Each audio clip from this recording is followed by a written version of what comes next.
How's it going, bros? My name is Guard Whitey, and welcome back to Streetball AllStars. Alright guys, today we're gonna be making a video about the 5 most overpowered characters in the entire game currently at Streetball AllStars. Let's get into it. Alright, here at number 5 we have Rika. Now, on release, Rika was actually a very good player. She was a really good character, she was very useful. However, she wasn't really overused, purely because offensively she was just alright, you know. She was about as hard to stop as Amanda, so it wasn't really that hard to actually stop her. But even though her defense was extremely good, and I mean really good, he basically shot down shooters really properly. She was pretty much Marcus's nightmare. She still is, but yeah. She is incredible at stopping perimeter, but her offense was just alright. So that's why she wasn't really overused. But after they buffed her jump stop shot, she just became way too good. Like, she became pretty overpowered, and you know, newer players, even more experienced players, they still struggle at actually stopping her. Like, you need proper positioning and proper timing to actually block Rika, you know, properly, to actually block her consistently. So yeah, Rika is really, and I mean really, hard to stop right now offensively, and that's why she is actually overused now. Almost everybody uses her, and for a good reason. Her defense is still extremely good, while offensively she's also extremely good. So yeah, I mean, yeah, just look at this. You know, it basically is an extended block. It's like not really a mini flying block, I wouldn't really call it that, but it just allows you to actually jump later, and even then it allows you to jump earlier, which is actually the more effective way to do it, because, you know, a fingertip block makes it so that you land faster after attempting a block. So yeah, just jump early. It's still possible with Rika, and her defense is still overpowered. And just after this buff right here to this move, she just becomes unstoppable because of how weird the blocking range for this is, or the hitbox to actually block this. It's very weird. You need to be really close, and I mean like literally face to face to her. It's just really hard to actually block this, unless they do the right thing and actually just nerf her jump stop shot a little bit again by lowering the blocking height needed to actually get it. Something like that.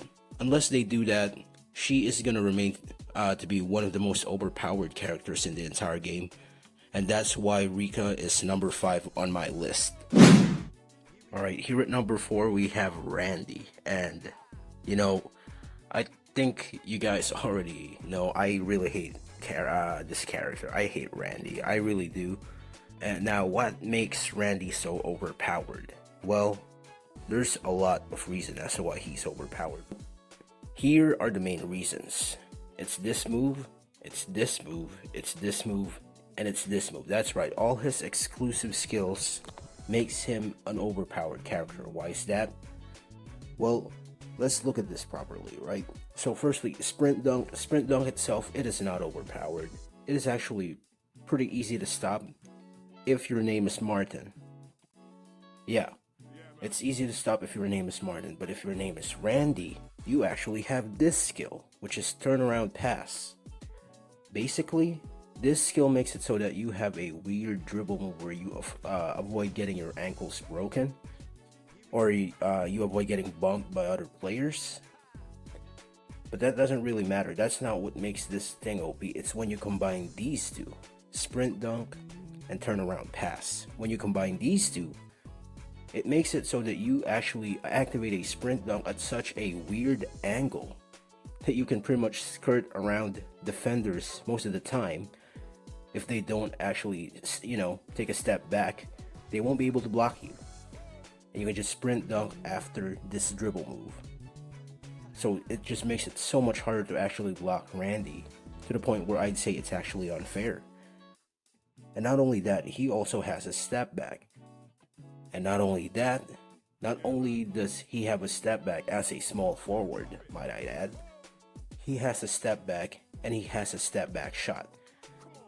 So what does this mean? This means that he is almost the same threat as Silver Wolf is. He has good, slashing ability. He's got a faking ability at slash too. He's got double bump since it's a small forward.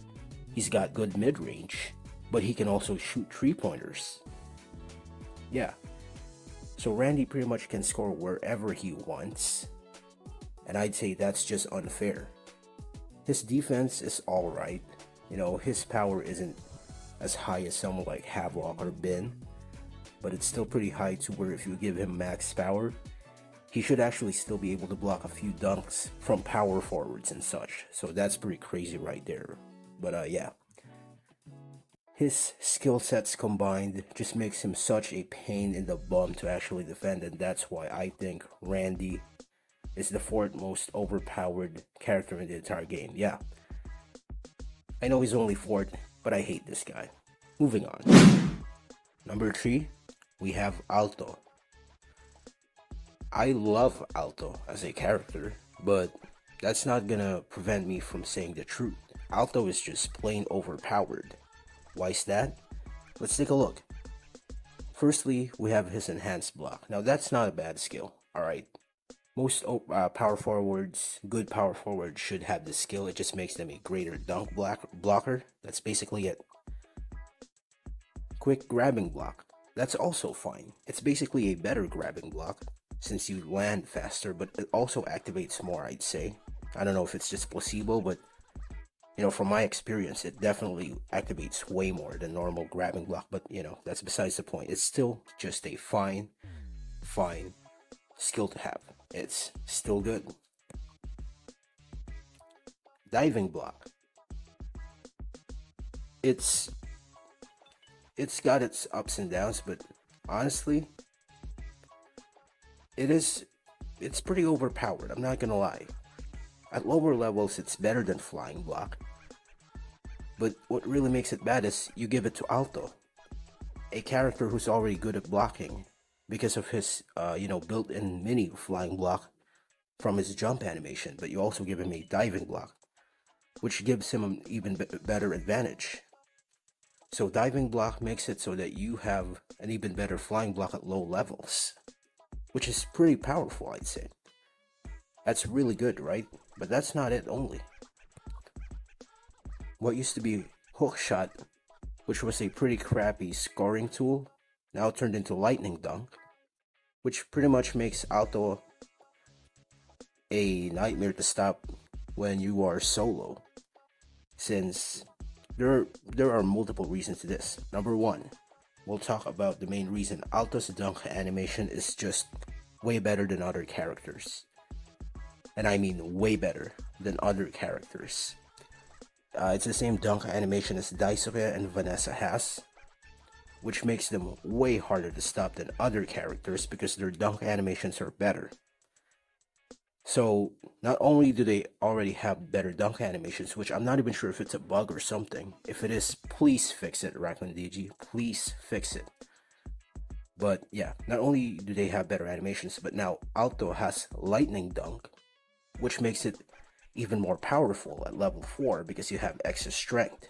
So this guy has been dunking on literally all big men that I've seen in the entire game. Literally every single one of them, he's been dunking on them because of how busted lightning dunk's strength, the strength that it gives of how busted it is. He's been dunking on literally all bigs I've seen.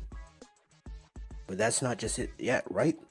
Lightning Dunk's animation for Alto is also broken because of his weird dunking animation.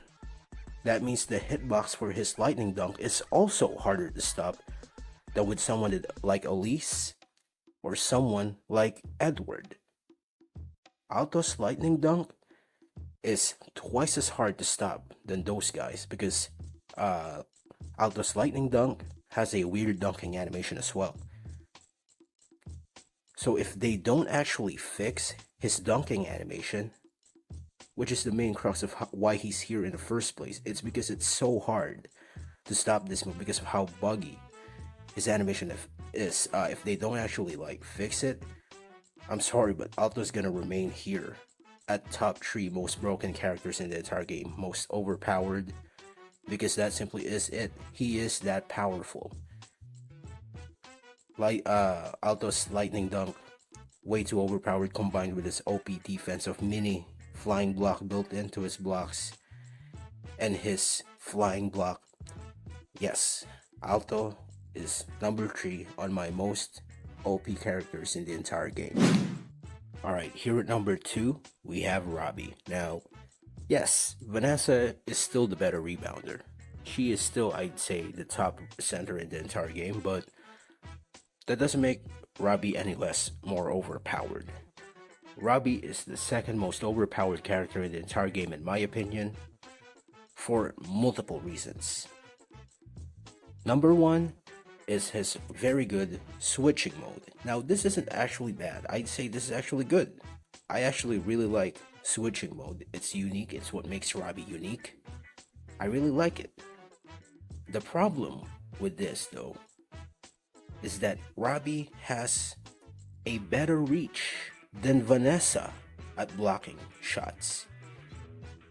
What does this mean? That means if you have a switching mode Robbie, you basically have an almost better Ranger or Alto at perimeter defense. You heard that right, you almost have a better perimeter defender than the guys that were built to be good perimeter defenders. Yeah. Basically, Robbie can reach shots from so far away, and combined with switching mode, that's just so overpowered. Now how do we fix this? Well, simple, give him Howie's debuff of having one of the worst blocking ranges in the entire game. Howie is terrible at blocking. Just give him that. I'd say that's fair, right? Give him a terrible blocking range because he will get a lot of speed from actually, switching mode. And that doesn't really debuff him from actually, blocking dunks, since Howie's dunk blocking reach is actually still good. It's just his shot blocking ability. He is terrible at it, and I think Robbie should have that as well. I think they need to nerf Robbie's blocking reach, his range. It's way too good for someone who's getting switching mode already, so yeah. That's why Robbie is really good at perimeter defense. His block range is insane, combined with his switching mode of having tons of speed. That it's just really overpowered, but that's not it only, right? For Robbie, you also have enhanced rebound, which is fine. It's just him being better at rebounding. I'd say it's still fair for Robbie to be a good rebounder. It's just his defense on the perimeter is way too good for someone who already has a lot of tools. For someone who can stop Natalie's layup floater, Sarah's hook shot fairly easily, way too overpowered, I'd say, to actually have perimeter defense. But having still good rebounding, I'd say that's fair. But that's not only it, right? We also have this resist recovery SP. Now, what does this mean? Well, this means that if you are actually staying on normal mode and you don't go into overload mode, it basically means that you will not be affected by screens. You just resist screens automatically, that's it. Now, that doesn't sound too good, right? It sounds like a fine skill, might come in useful here and there, but this pretty much is the only real counter to all dunkers. This makes toss dunk a joke of a skill to actually try and stop. This makes Zachary's cheesy dunking pretty much a joke as well to actually stop. It makes cheesy dunking really, really easy to stop. That's why this skill is so overpowered. And Robbie's the only one on the game that has this skill. Joanne has resisting the block and resisting the rebound, which basically is this skill. Except there, she still gets stopped. You can just, block or rebound even if you are stopped. This gives you a better positioning still when it comes to toss dunk or to actually chasing blocks. It still gives you a better positioning than Joanne, which makes Robbie's defense even more OP because now he's the only one that can consistently stop toss dunk solo properly. He's legitimately the only character who can do it properly solo. That's what makes Robbie so OP. His defense is just so suffocating for everybody involved, and that's why he's number 2 on my list. Seriously, just nerf his blocking range, make it about as good as Howie's, and I'd say Robbie would actually be pretty fair to fight against, even if he's so overpowered. Even if he's still powerful, even if he's still powerful, he wouldn't be overpowered if they just, weakened his blocking range. So, again, Robbie is number 2 on my list, one of the most overpowered characters in the entire game at the moment. Now, before we get to number 1, I just want to give a big shout out to the skill Toss Dunk, because yes, it actually is a broken skill. Even if I did give you, those tips on how to stop this, it still helps a lot. It really does. Those tips that I gave you, they do genuinely help. But toss dunk is such a broken skill, man. But the thing is, it's not really toss dunk that's a problem. Yes, it's overpowered. For Edward, go to the side. For Conan, go to the front. That's how you block it. But the toss dunk isn't really the problem, believe it or not. It's screening in general. And to be more exact, it's Robbie's screen. This guy's screen is so big. His screen is just so wide that it basically makes trying to stop toss dunk impossible. Solo. You cannot defend toss dunk solo with Robbie as the enemy screener. It just is a fact that you cannot stop toss dunk solo if you have Robbie as a solo screener. This doesn't really make defending toss dunk any easier still if you were to face off against Vanessa or Daisuke or someone like that, and they spam toss dunk and you're solo big. It still is hard. Robbie just makes it so much harder, but it still is hard. So I'd say to actually make toss dunk fair, they don't need to nerf toss dunk. They just need to nerf screening in general. They gotta make the screening range much smaller, with Butterball only having the widest screen. I'd say that's only fair, because it just makes defending dunks so much harder, screening in general. So if they nerf screening, I'd say it's gonna actually benefit the entire game. So just a little side note here. If they nerf screening, it's not only gonna nerf toss dunk, it's gonna nerf a lot of cheesy strategies, and that'll be fair. I'd say that'll be 100% fair, and that'll make the game way easier for solos, and it's gonna be so much better for everybody. So end of side note. Now, number 1 on my list is Silverwolf. Now, it has become a little easier to actually stop him, especially if you actually match up against him a lot. It's gonna be a lot easier, but I've always said it, and my opinion hasn't changed. Silverwolf is still, in my opinion, the worst character in the game because he is so broken. I mean, the guy has a hook shot, which is a hard move to stop. The guy has a smart layup, which is also hard to stop. Not only that, but that smart layup has a double pump. So, there's that. He can also pass to his teammates while doing the smart layup, which is also tough to defend. Not only can he pass, he can also alley-oop while doing that pass, which is also pretty tricky to stop if you know how to do it right. And because he's a shooting guard, he's got a built-in fadeaway 3-pointer and a built-in step back. You can pretty much do everything. I really don't want to even explain further. Silver Wolf, overpowered. Nerf him, please. Thanks. Well, anyways, guys, thank you so much for watching the video. I hope you found it helpful. I hope you found it useful. I hope you found it entertaining at some way. But yeah, that's pretty much it for this video. And I'll see you in the next one.